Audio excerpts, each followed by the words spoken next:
YouTube!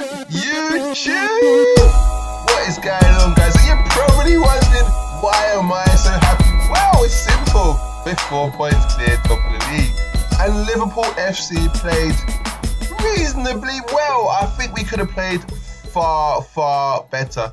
In all fairness, I thought we turned up thinking that we could kind of coast through the game, and City just came out ready, firing, waiting for something to happen. It's like we felt like there was nothing on the line for us. Honestly, I mean, if it was a place in the Champions League semi-finals, I don't think you would have seen that Liverpool. We came there 7 points clear and kind of thought, you know what, even if we lose, we'll just beat everybody else. It was that naive from Liverpool FC. It really was. I think we saw it in our makeup. Players were making mistakes. No one was really showing. Early on in the game, there was pressing us high. Usually we play out, of that situation like against Arsenal. So it was a really strange affair. Anyway, let's jump into the tactics screen and starting lineups, etc, etc, etc. So as you can see, they went with a far different setup from what I possibly even imagined. And they started with Ederson in goal, Danilo at right back, which was a surprise, Stones and company. You know what? I retract most things of what I say about company in my preview. It was very, very kind of what is the word? Delirious. It was a very delirious preview now that I look back at it. But I just thought we'd come and just fire up and just end any hopes that he had there and then. We just didn't do that. I don't know, maybe we didn't want to wear ourselves out even more, cause any injuries. Maybe it clearly was just a steady, calm, let's try and tactically deal with this game approach, I guess. So, guys, back into it. Company was very good. In fact, he was pretty amazing for what I thought he had to show. But again, we didn't press him, we didn't get at him, we didn't force his weakness like the pass from Stones, I think it was, and Salah nearly crept in. We didn't do enough of that. That is what I was talking about. That area there where you see the player coming and his reactions a second or two late and he makes a mistake. That is what I'm getting at. And Stones has that in him too, and so does Danilo. But there was no really fierce fire kind of pressing against their back four. I've never seen that back four play together. This is the first time that back four has played. Danilo hasn't linked up with Bernardo Silva on a regular basis. Laporte ain't ever linked up with David Silva down the line on a regular basis. They had no wing backs. Danilo and Laporte wasn't bombing onto our box. They weren't exposing the back. So why weren't we dominating possession? They were sitting back. Why wasn't we dominating possession more? Why wasn't we doing this? I just can't understand the logic and how the game played out. It felt like they had 8 men in midfield. Pep was definitely doing something in there to overcrowd the middle and outfight us in there. So yeah, Laporte was at left back, Bernardo Silva, Fernandinho across the middle, and David Silva. Bernardo Silva had the game of his life from City fans, and I can see why you believe he had the game of his life, but that guy should have got a yellow card. He was kicking, he was pulling, he was jagging, he was late. Little tiny, irritating infringements. I spotted, honestly, on God's green earth, about 6 to 8 of them throughout the whole game, and he only got a yellow card towards the end of the damn match. He was just more irritating. He was like that girl that just wants to hang around you all the time, and you're like, your sex is all right, but you ain't wifey material. And when nothing's popping for you, you're like, let me see what that girl's up to. It's like a bee just buzzing around in your bonnet kind of thing. And it was just like, dude, just get out of here. He needed a booking. Honestly, he needed a booking.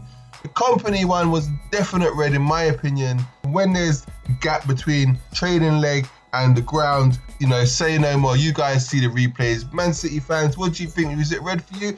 When I first saw it, I wasn't sure. But then, I'm looking at it from my house, so I didn't get to go to the game. And not only that, from the view that had it on the TV, you can't possibly see something like that. And if you're the ref, personally, I kind of think the ref bottled it. Everyone's talking about how he was a mank ref. I don't know if that's really the situation, if that has really any kind of, dividends on a result or a decision. I just think maybe, didn't want to spoil the game, was unsure.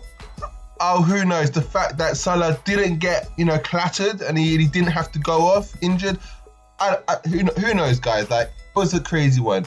So, but Bernardo Silva should have got a yellow card earlier in the match without a shadow of a doubt. And that would have calmed down all of that kicking out and kind of hacking and niggling at players. And because that kind of thing, when you're in a game and you're playing against someone that does that kind of stuff, leaving little bits and pieces on you, it really irritates you and affects your game, because, you know, it's something actually Fernandinho does. And actually, Silva done it on a couple of occasions. In fact, a lot of their midfield do that. Bernardo Silva, Fernandinho and David Silva, they all do that. They leave these little niggling kicks and pulls and drags. They're kind of they kind of just like tiny little late. It's just upsetting. And I think actually it's something Pep has put into their midfielders.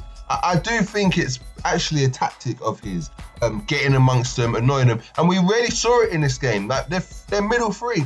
David Silva, what the hell, man? He's got less weight than a bus ticket. Like, I mean, he's never had no fight in him. Bernardo Silva carries a little bit more fight than David Silva. You know, I mean, Fernandinho is the main one. It was kind of laughable, really.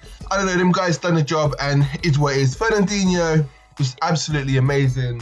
I think he's a sly dog, don't get me wrong. He's irritating, he's drawing fouls, but hey, I guess that's what you want from your holding midfielder. He was always in the way. Again, guys, I just don't think I think we was happy. I think Klopp believed he could come with his defence and just see it out. I honestly believed he thought we was not going to concede.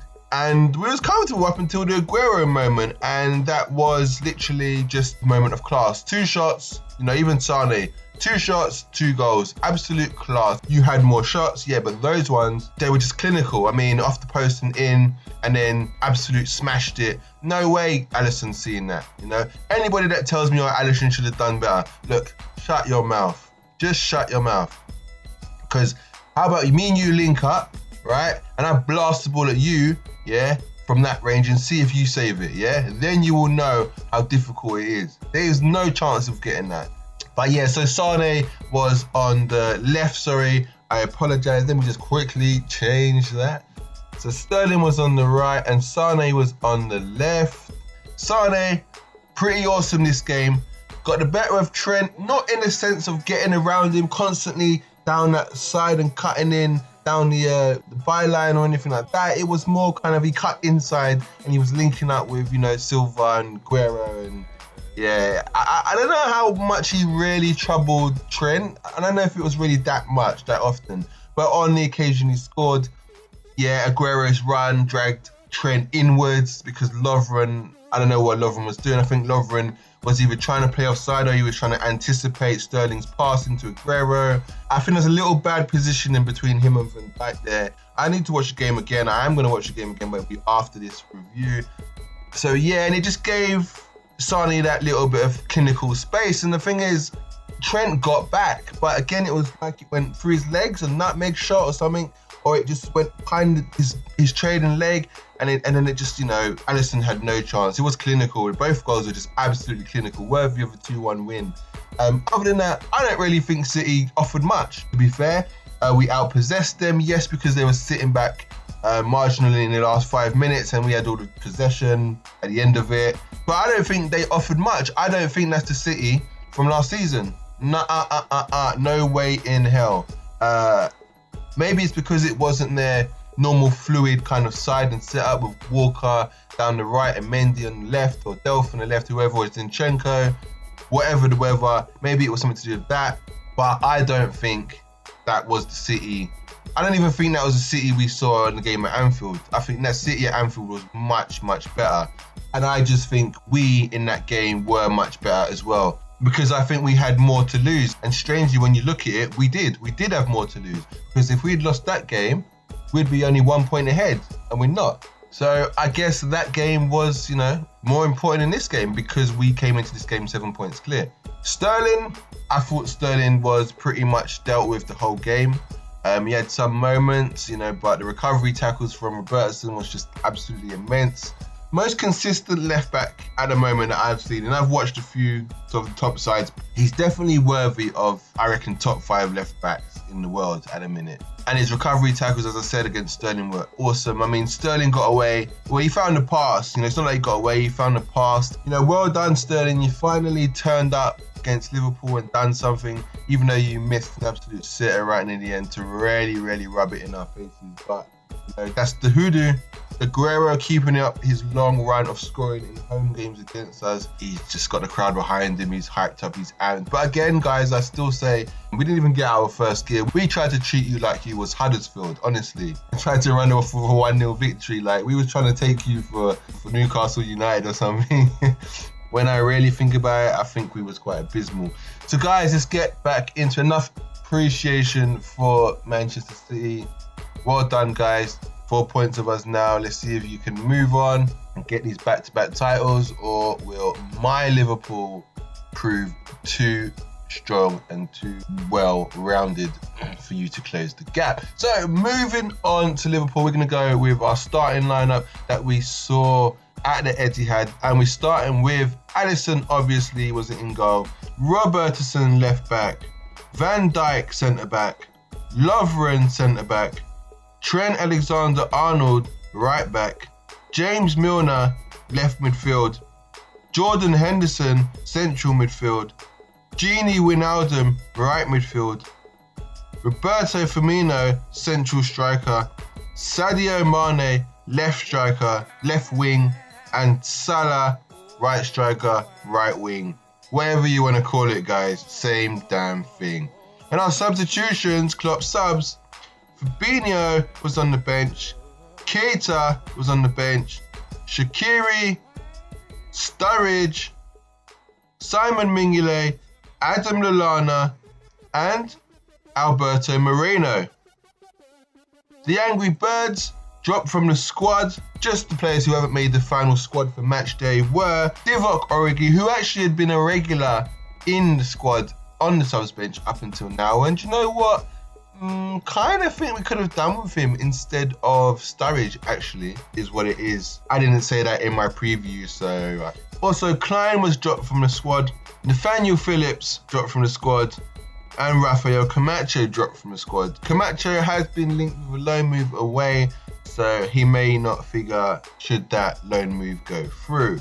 Our injury list, guys. Oxlade-Chamberlain, cannot wait to have you back, brother, soon. Joe Gomez, you too, brother. Matip, Solanke, also linked with a move away to Rangers, along with Defoe. That's an interesting one. Keep that in mind. He was linked with Crystal Palace, but due to injury doubts, apparently, failed a medical. Suddenly, Rangers have pounced on it, which is interesting. So keep an eye on that one there. Or, you know, he may just see out the season trying to get onto our bench. So yes, guys, I'm going to do the ratings as I go along with the team. So first of all, Alisson, I'm going to give Alisson an 8 because I thought he dealt with everything he could deal with. I thought he was comfortable, he was relaxed, his kicking was good, he was finding good passes. Yeah, I think he was one of our best performers, actually. Yeah, I think he was our second best performer. So Alisson for me gets an 8. Van Dijk I thought was really good. There were some one-on-ones which he just, you know, ate up for dinner. So Van Dijk gets a 8 as well, I think. Lovren, I'm going to go with a 7. I don't necessarily think things were literally his fault. I think it's easy to blame him because, you know, he's the one most of the Liverpool fans would kind of axe from the back four. So he's almost the scapegoat. You know, he's the one most of the Liverpool fans would kind of axe from the back four. So he's almost the scapegoat. Do you know what I mean? The Aguero goal could have been a bit more lighter on his feet and kind of tracked Aguero.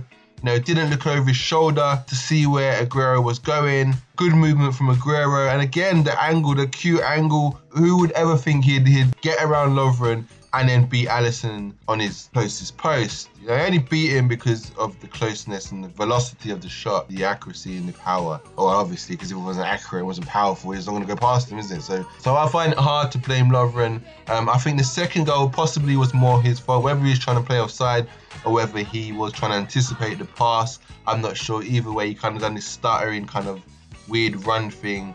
I think he was trying to anticipate the pass and intercept it, and he kind of got it wrong. So for me, Lovren gets a 7. Trent Alexander-Arnold, I think he also gets a 7, just the simple fact that, you know, Sane did get the shot on, he didn't block it. Otherwise, it would have been an 8. Thought he was good throughout the whole match. He didn't get up the pitch. He didn't really get much crosses in. He didn't. This is what I'm saying, guys. Laporte isn't a wing back. There was no doubling. I wanted to see Salah and Trent doubling up on Laporte. You know, Sane's bad at tracking back. You saw him. Goal against Crystal Palace. The goal against I think it was Leicester. No, not Leicester. The goal against Chelsea. Like, he doesn't track back that well. So expose him on it. And we never saw none of that. You know, Danilo's Mane and Robertson. Where were you? Sterling and Danilo against Robertson and Mane. Come on. I just think Mane and Robertson could have had Danilo and Sterling all day long when it really came to it. Laporte right back, left back against Salah. That's his preferred position. And the fact that you've skinned him in previous matches before. And then Trent on the overlap. Really? I'm so disappointed. For me, Trent gets a 7. Our midfield, I thought they were where they were. Milner, Henderson and Wijnaldum, I thought they all played a similar kind of game. I'm going to give them all a 7. I don't think any of them were better than each other. I thought what happened was we had this midfield in France, we had it against Napoli. It's not necessarily in the midfield sometimes, because we still lost by the same margin of goals. The Napoli game, the PSG game, and this game by 1, 2-1, 1-0, and then 2-1 again. And we had different defences. We had Gomez in the Napoli game instead of Lovren. Then Lovren we had in the Napoli return. And then we had Lovren in today's game. We can't really pinpoint it on Lovren because, you know, Gomez was playing and we lost to Napoli. Yes, it was the same midfield. But then in Napoli at home, we had Lovren and we won the game. I'm sure we had Lovren. If we didn't, I apologise. I'm sure we did. We had Lovren and we won the game. And then in this game, we lost the game. So, all right, Man City arguably are better than Napoli. So, with the midfield, I don't feel like it was their fault. I feel like our creative front three wasn't really playing that well together. And I think when our middle three did have the ball and they did give it to our front three were pretty reckless with it. Salah also lost the ball on occasions. Firmino didn't have his greatest game. Mane missed the sitter, absolute sitter.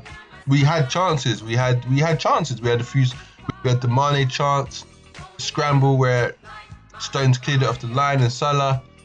I just don't think the front three were effective enough. Honestly don't. I think it's the midfield that Klopp wants to go with when either he's pressing the hell out of a team, which I expected being away from home, or he wants to sit back and protect. I don't think there's anybody else that can do that type of game better. So I think he's limited with choices until he gets maybe a better defensive, maybe style workhorse like Milner. I'm not saying Milner is past it. I think Milner and Henderson do that job better than Wijnaldum, personally. Maybe if they had another more physical, more hard-working Milner, maybe a bit younger type player to replace Wijnaldum in there, then maybe it would have been okay. And that player could well be Fabinho. But Fabinho hasn't been accustomed to playing in that style of formation in this type of game. He's still bedding in slowly. So, but now, for example, he has had experience of being in that kind of middle three, even though Milner came off for Fabinho and we changed to a 4-2-3-1 with Wijnaldum on the left side, which I kind of thought was pointless, really, because you should have just taken him off and brought Keita on play on the left side and then put Fabinho in. There's no point keeping Wijnaldum on the pitch out there if he's not going to be in central. Otherwise, you play Wijnaldum, Fabinho, and then take off Henderson and bring on Keita or Shaqiri or whoever. But obviously, you got to keep one substitution till the last minute in case of any injuries or anything happens in your defence or your midfield or even your attack. Yes. So I wouldn't blame the midfield, but they all get a 7. I thought it was all similar. I think their performance was all similar. None of them really created much, but then they didn't really let us down in any way. Now, you can't blame that midfield for Aguero's goal. I'm sorry, you can't. It's just a moment of class and you got to hold your hands up and just say, you know what? They got into the area, they found the tightest of gaps, and they scored. Is what it is. Front three, I thought Mane was disappointing. It's like his confidence was shot after he missed that chance, hitting the post. Firmino, trying to remember a good moment that he had. Salah, I just got recollections of him getting zonal press every time he's out wide by Laporte, Silva and company, or whoever it was, and just losing the ball all the time. So I mean, I think I'm going to give them all a 7 as well. Even though Firmino scored the goal, you know, lovely crossfield ball from Trent, cushion crossing from Robertson, Firmino gets the goal. 7.5 for Firmino because he got the goal. Salah 7, Mane 7, whole midfield 7. Last but not least, Robertson, my man of the match. Yeah, I'm going to give Robertson an 8.5 for the simple fact that got the assist. He done a massive job on Sterling. When we needed to get up and down that left side, we saw him coming into it nearer in the second half. But that's what I wanted from the first minute, and we didn't get it. And look what happened. When he gets down there, look what we create. You know, switch the play right to left, move them. And he gets the cushioned assist goal. We wasn't doing that. Like Trent got in the other half to put the cross in to Robertson in behind Danilo. That's what I wanted to see first half. We just didn't do that. We didn't do it. No, we went one goal down before we got back level. Again, this is the thing when people say I should just start with Fabinho. Now, Fabinho came on for Milner and he did have an effect on the game, right? Definitely. However, when you go 4-2-3-1, it's a more offensive formation. So you lose something in midfield, and what you lose is your defensive side. And you are susceptible to counter-attacks. And Man City probably counter-attack as good as us. Or better, actually. Recently, I think our counter-attacking was more when we closed down and won the ball.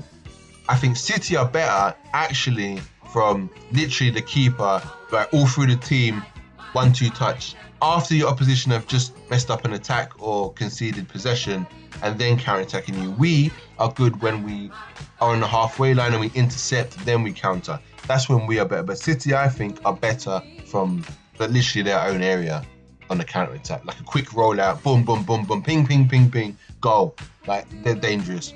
And because Fabinho came on and got the goal back, yes, right, for us, he also left a lot of space, which became susceptible for the counter-attack, and you saw Sane score the goal because Raheem passed it into him, blah, blah, blah, blah, blah. So, yes, although he got us back into the game, we was also weaker in the area, so they scored again.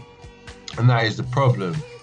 Maybe what should have happened is, you know, Fabinho, Wijnaldum, we changed back to a 4-3-3 after we score, and we just sit for the draw. I thought it would sucker punch Man City, and I thought we could get another one. I actually felt we could sneak the win, and I don't know if that was in Klopp's plan, but I think the players definitely felt like they could get another one. Robertson, yes, my actual man in the match. I thought he was immense. I thought he was brilliant. He gets an 8.5 from me. So yeah, my predicted score was 3-2 and it was way off. Predicted man of the match was Salah. My predictive scorers, Mane, Salah and Firmino. 1 out of 3. It's not bad, I suppose. Substitutions, Fabinho came on in the 57th minute for James Milner. Damon Sturridge came on 86th minute for Wijnaldum. And Xherdan Shaqiri came on in the 77th minute for Sadio Mane. All 3 substitutions didn't really have much of an effect. Shaqiri looked pretty in parts. Daniel Sturridge did nothing whatsoever, but granted, he had like 4 minutes. Well, no, he actually had 10 minutes to kind of get involved. Fabinho was the biggest impact when he came on, you know, getting the score back to 1-1 with his little bit of inspiration, energy, and oomph. So, great pass from Trent.